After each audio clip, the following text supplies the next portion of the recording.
Welcome back on a Misery Friday presented by Chiniga Mayos. Join the mission at careers with MIOS.com. Commanders get blasted 40-20 on Thursday Night Football. They've lost 3 in a row, dropped to 2-3. Most people said this was a must-win game. Mm-hmm. They lose, so now what? Now it's definitely We'll be talking about it throughout the show. John Keim covers the Commanders for ESPN.com. He will join us at 7 a.m., but every morning after a Commander start, a Commanders game, we talk about the quarterback with our Howell eval. And I can lead it off. Drab kind of convinced me during the break I was going to be kinder to Sam Howell. Yep. Throws an interception in the first half, gets sacked 5 times, but ultimately the quarterback is responsible for the team. What did they do in the first half? Nothing. They did nothing. So F in the first half, A in the second half. I thought he had some really beautiful balls, some that weren't caught, like he had a really nice long pass to Logan Thomas. That could have been a touchdown.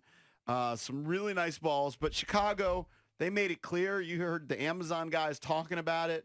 Their game plan was, because they're under-talented and they had guys who were out, they were just going to drop back and dare the Commanders to beat them on 10-play, 12-play, 15-play drives. So they gave Howell all those dump-off passes. Yeah. So I'll give him a C. I'll give him a B- just because of the overall numbers. Now, you know, if a offensive coordinator would sit down and just show me what guys he's missing, right, if he's not seeing the field, if he's holding the ball a little too long, then maybe I would change it. But, yeah, first half was not good. I'm not going to put that all on Hal. But, you know, the overall numbers, you drop back 55 times. There's a lot of pressure on you. And, he did have the bad pick, but he threw a couple touchdowns. And I thought there were times where he made some really nice downfield throws. Really nice throws. De'Ami Brown probably could have caught that one too. I think it was Brown that he missed in the end zone. I mean, maybe a half yard too long. He probably should have laid out for that ball. Logan certainly, but put a little more air underneath it. It's tough to give anybody on this roster, higher than a C, but I'll give Hal a B-. I'm going to give him a C+ for last night because I think it's a lot of empty calorie yardage and numbers. Sure. Look, Kirk Cousins was killed for years for basically putting up gaudy stats in meaningless time. And for me, when you're down 27-3 at the half, then you're basically you're done. The game is over at that point. You're just grasping to try to get back. Mm-hmm. So I think the 388, it's nice. It looks good at the end of the year, but that's a lot of empty calorie yardage as far as I'm concerned. Couldn't get out of the way of the pass rush, sacked 5 times. I don't know how many of those are on him, how many are on the line. I'm sure it's probably down the middle.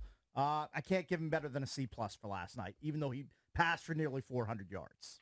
I can't argue with what most of y'all are saying. I'd probably, just because I'm partial to him, give him a B-. Yeah, I don't care about the yardage. I mean, they were playing sort of like they were just keeping him in front of him. But I thought he made a bunch of good throws, and he was fighting his ass off. So I give him a B-. But, wasn't good enough. So he definitely has heart, and he definitely made some things happen with his legs. But the rap on him in college was he takes a lot of sacks, he runs into sacks, and he throws the ball late. And we're seeing that at times in the NFL. He also makes some great throws. So it is what He's still learning. Yeah. He's still learning. I mean, he's definitely late. I mean, he hasn't completely thrown up on himself like some other young quarterbacks well, he did have. in the one game. In the one game, yeah. But over a 5-game stretch, the one that they showed a lot like what I see. on replay was the 2-point conversion where he has, I think it was Gibson, but maybe it was Brian Robinson on the angle route. Mm-hmm. And he's staring at him, and he doesn't pull the trigger, and then he decides to run. That one was odd. Yeah, he just missed him. I mean, he just maybe didn't see him. You're under duress, dude. Yeah. He wasn't under duress there. I don't know which one you're talking about. I remember the 2-point conversion. That he ended up running in, right? No, you're talking about the one where he threw it up. Oh, the second. Which, by the way, I thought was smart because he just can't really hurt you. He just didn't pull the trigger. I just don't think he saw him, to be honest with you. But whatever. I don't think this is an evaluation on Hal today. I don't think it's, you know what I mean? He's not the reason why we lost, because we gave up 27 points in the first half and we were out of it. And he fought like hell to get him back in it. There was a moment there where you thought maybe they could tie it up. But just too many mistakes, dug too big a hole, no passion. The interception was a big part of it, though, because that led to even 7 more points. And then the halftime lead almost seemed insurmountable. I think It wasn't It was because they bad. actually a came bad out of the interception, gates. sure. It was Regardless of what you say about Ron Rivera, and he says he didn't speak to the team at halftime, they came out like the hair was on fire and put together a quick drive Yeah. to Like 3 minutes they marched down the field. It shows you even more so how useless he is. They You know what? motivated And themselves. if he didn't throw the pick, they weren't winning anyway. They weren't going to win that game. No. No. Yeah, that their fate was sealed way they at came out and halftime, played. down 27-3. There was no coming back. No matter how much spark they showed at the beginning of the second half with that nice drive, like the hole, like Magic Johnson said in his tweet, the hole was too big that they dug for themselves. Yeah. They couldn't get out of it. Yeah, they embarrassed themselves.